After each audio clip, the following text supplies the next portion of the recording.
Guys,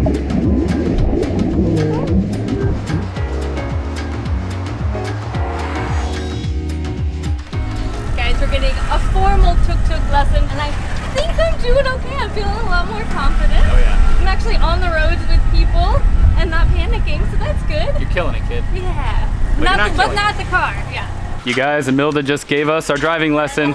She was a great teacher, and I think we're road ready.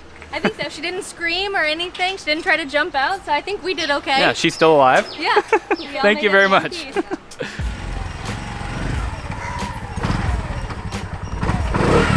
Good morning, adventurers. Good morning. That's right. We're back in our trusty Tuk Tuk, y'all. But in a different country, and it's a different Tuk Tuk. Yeah. But isn't it awesome? Look at this beautiful green color. Aww. It's so nice. It's freshly painted too. So we are going to be spending the next 8 days traveling around the southwest part of Sri Lanka, making basically a big old circle.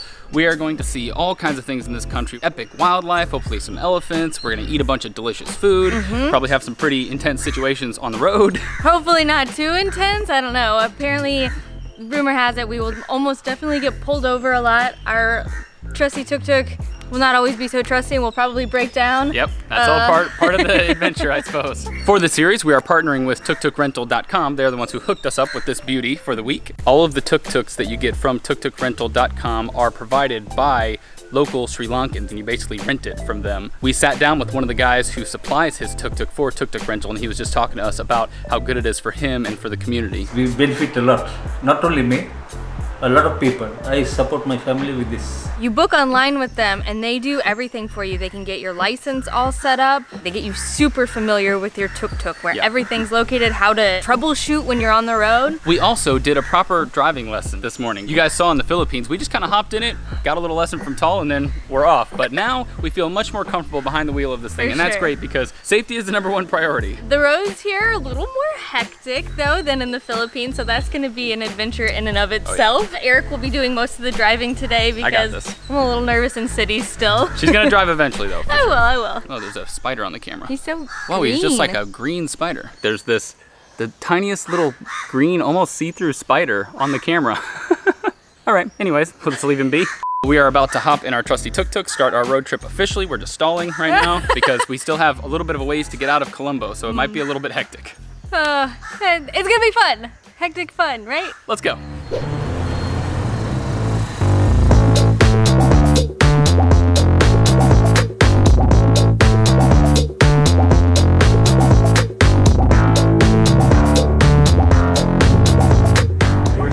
Colombo, and this is easily some of the most stressful white knuckle driving I've ever done. The traffic here is insane. Hey, howdy! Some other people renting tuk-tuks. There's a proper food chain to this traffic. You've got big old boys like that who are at the top of the food chain, and the buses, oh my god, the buses, they will whip on by you like a giant whale or something. And they don't care about you one bit. We are at the absolute bottom of the food chain. I think we're even below the scooters. I think so. Yeah, so we're just staying out of everyone's way. And when we need to, we're going. Now I'm just gonna pay attention to the road. We just got waved down by those other tuk-tuk drivers, and Allison went to say hi. What did they say? Their tuk-tuk won't start. They think something's broken. I don't know. I couldn't really help them, but I thought maybe you might want to go. Yikes. Check it out? Yeah, I can go take a look. Yeah. I went and checked it out, put my mechanical expertise to good use. Just kidding, I was no help whatsoever. But I think that their gears are just getting really stubborn and they keep getting stuck in a gear and you can't start it unless you're in neutral. So he was able to get it to neutral and he can get it started, so. Yeah, I just looked up and saw them like slowly going by. I was like, oh, I guess you fixed it, but. I didn't fix it. The speed limit for tuk-tuks all on the entire island of Sri Lanka, whether you're a local or not, is 40 kilometers an hour. And it's very easy to accidentally go over that speed limit if you don't pay attention. I've already done it a couple times. And from what we hear, they will pull you over for it. Yeah, they have a speed gun, so you can't even fight it. You can't be like, no, I wasn't, because they'll show you on their gun. Cops will also just pull you over just because you're a white tourist and they're really curious, so. Yeah, so there's happy pullovers, there's unfortunately some bribery pullovers, and then there's real ones. So we haven't had any yet. We'll let you know when we do. Hopefully, maybe we'll luck out and we won't really get into trouble. I think someone's gonna pull us over at some point for sure. But to get you more familiar with the vehicle we are driving, these tuk-tuks, you saw that theirs had some mechanical issues. that's just the nature of them because they're such simple, rugged machines, and all the electronics and the gears and all the pedals and stuff are all exposed. And if you go over enough bumps, stuff will jostle loose. And, but luckily, there are mechanics like every mile or kilometer or so. Honestly, like even when they pulled over on the side of the road, people came out from the restaurant. We're trying to help them troubleshoot because everyone knows a Tuk Tuk like the back of their hand. Also, the fine folks at Tuk Tuk Rental give you a manual that talks you through some of the basic issues that you might have, little mechanical issues. So we have that if we have any simple issues like changing fuses and flooding the engine and stuff like that. But back to the speed limit, because it's 40 kilometers an hour, that means it's going to take us a while to get to where we're going. Where it might take a couple hours via car, it's going to take 4 or 5 hours via Tuk Tuk. We're in for a long first ride. Yeah, we are. And they also advise not to drive at night because we hear that there are... They're not pulling me over, are they? No, I don't. I'm waiting for it. But we hear that sometimes there are other drunk drivers and it can just be really dangerous because people have their high beams on. So we're going to try to get this drive done during the day. Yeah. We're just pulling in to get some gas because we're a little bit less than a half a tank. But luckily they have gas stations all over the island, so you should just be as easy as pulling up, telling them full, and then they fill it up. We'll see. Hello. Full, please. Full. So he's filling up over there, and we'll see up here how much it's going to be. He's literally eyeballing it to make sure he gets the right amount in there. So the total was 541. We're going to take this as an opportunity to break some change. So it's only 500-ish, but we have 5,000, and they should be able to break it at the gas stations because they have so much change. Thank you very much. There you go. They always ask us to count it just so they know that we're not getting short-changed. Thank you. Thank you. All right, we got a full tank. We're off. Don't stall. Don't stall. Be cool. Look cool. Okay, don't hit people. Woohoo! Having a blast, y'all.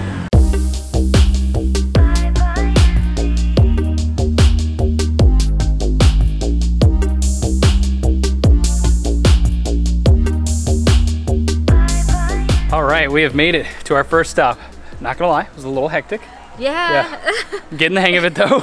It's a lot to jump into on our first day. Yeah, we're actually at this temple that has a giant Buddha. The largest sitting Buddha in the entire world should be right over there. Yeah. I think it's gonna be pretty amazing to see in person. What's really cool about Tuk Tuk rentals is that they give you this awesome map with everything pretty much on the entire island laid out.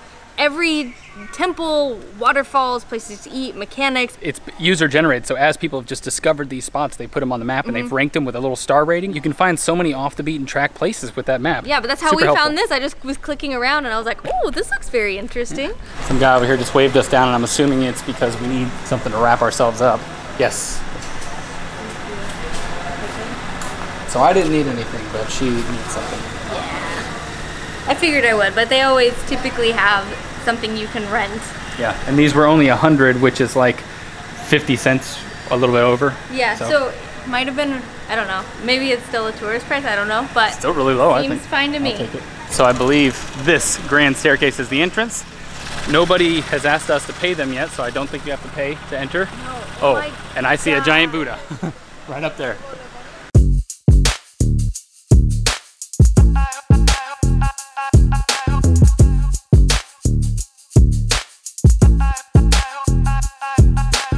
This is the giant Buddha, and it is very massive when you get up to it. It's about 160 feet tall. 50-ish meters. It is grand, and it's funny because you don't really see it from anywhere until you get to the stairs and look up through it, and then just magnificent. Also, you have to take your feet off to enter the temple, and the ground is hot. Did I say feet? Said feet. Redo. Don't take your feet off, please. You have to take your shoes off to enter the temple, but you can't stand in one spot for too long. It's really hot. I keep trying to find a shaded spot, but it must not have been shaded for long. This might be the most colorful one I've ever seen. There are all sorts of like pastel colors, pinks, blues. It's overall pretty peachy orange. It's very cool. But there should be some cool things to see just around the grounds, out around the Buddha. So I think we're just gonna peruse around.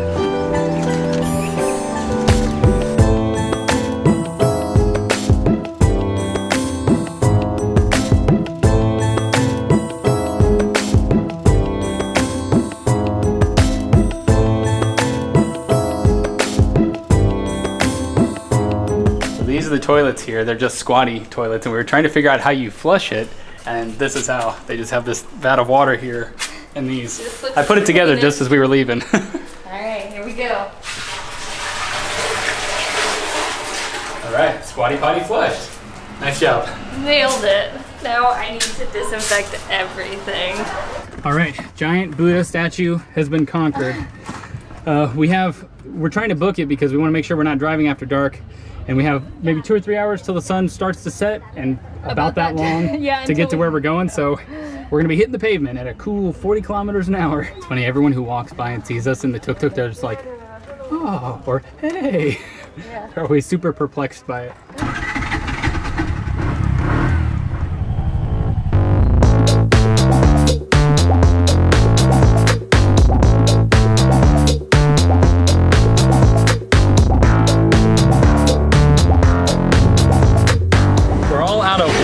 And we haven't really had a chance to eat a proper lunch today. Luckily, there are shops just lining the roads everywhere, so we just saw one, so Allison's gonna hop out and get us some water and see what kind of snacks she can find. All right. And I'm gonna guard the tuk-tuk. Okay. See you in a bit. Don't mess this up.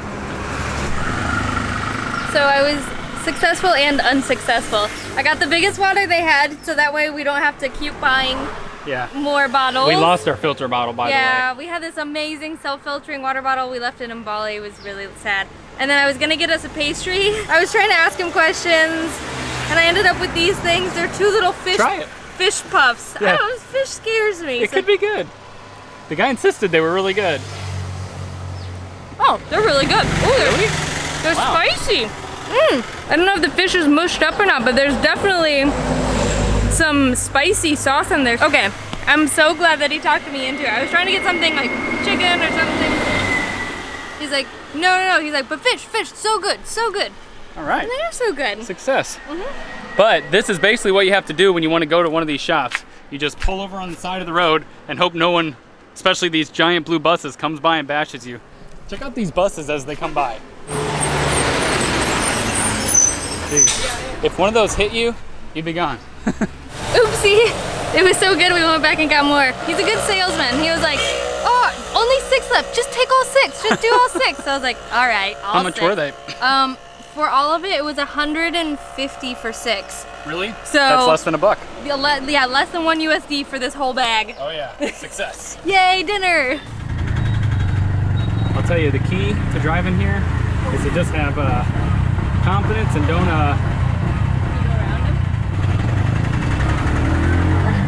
some guy just dead stopped in front of me. It's funny, it's so hard to talk and think about all this at the same time.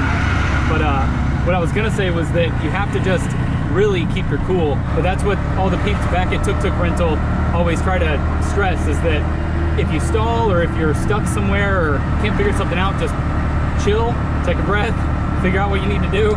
Don't leave your blinker on like I just did. Yeah, but I've had quite a few high stress moments on this short road trip already, but I've been trying to keep my cool, you know, that's the key. All right, but it's a straight shot to our guest house, so if nothing else cool happens, we'll see you there. Made it to our villa just before sundown, y'all. Woo! Literally, we have like 10 minutes to spare. We arrived and the first thing we saw are a bunch of monkeys hopping through the trees. I think this one's about to jump by. Check him out. Ah, that's awesome. We got monkeys. We got monkeys. In the I don't trees. think we've seen them in the wild since Costa Rica, which has been like years ago. Cool. We've made it to our room. I don't know if we mentioned it, but there's a WhatsApp group that you join with all the other Tuk Tuk rental people that have rented them. And someone mentioned this, recommended this place, so we were like, all right, why not? Yeah, it was, I think yesterday maybe. We had no idea where we were staying down here, so thank you, whoever was in the group and I don't recommended even know it. who it was. But yeah, this is our room. It's super simple, but very affordable. We're only gonna be here for a couple nights and it's not really about the room, so I think we're good to go. Yeah. Although we do have some cool accommodations to show off later in the week. Yes, we have some cool ones Spoiler coming up. alert. This is like our cheap, just like, it's actually pretty nice. Big bed, it has free breakfast, but we're saving the good stuff for later. We went into the fort area of Gaul and we came down to this little place that we found called Coconut Sambal. And I guess it's essentially kind of like a curry buffet. It's all you can eat. You just get a plate. They've got rice, all sorts of different curries up there. You just eat to your heart's content. I think it's less than 1,000 rupees, which is about 5 USD. Pretty good. Yeah, we have loaded our plate. Start with some rice, and then there's dal. I believe he said this is tofu, and then tofu balls. yeah, little tofu balls. They almost look like chickpeas. And then this is some like eggplant and banana and some kind of curry, and then chicken. I'm not really sure exactly what everything is, but it I think goes together well, and it smells so yummy. We absolutely love this type of thing. Just coming in and sitting down, picking whatever you want, super quick. You get to try a bunch of different things. That is our style, for sure. Also, this smoothie is everything I've been dreaming of. This is actually about as good as a smoothie gets. Yeah, it's and incredible. He makes homemade ginger beer here, which people rave about, but we're not huge fans. But this is so cold, and I love it. So we came back to our Airbnb. My battery actually died, so we couldn't really film us tasting the food or anything, but it was really good. But we had a really great time on our first day of our Tuk Tuk road trip. A little hectic, as you guys saw, but it's all part of the adventure. It was a lot of fun. Poor Eric, he was a champ though. Oh yeah, I'm getting the hang of that thing. I'm gonna be a pro. We were super excited to do this trip because we really, after driving one in the Philippines, we realized that the freedom that it gives you and the way that you can just go anywhere. You can go places cars can't even go. It's definitely the best way to see the island, in our opinion. But there is a learning curve. I really feel like if you think you can't do it, but you're thinking maybe you want to, you probably can do it.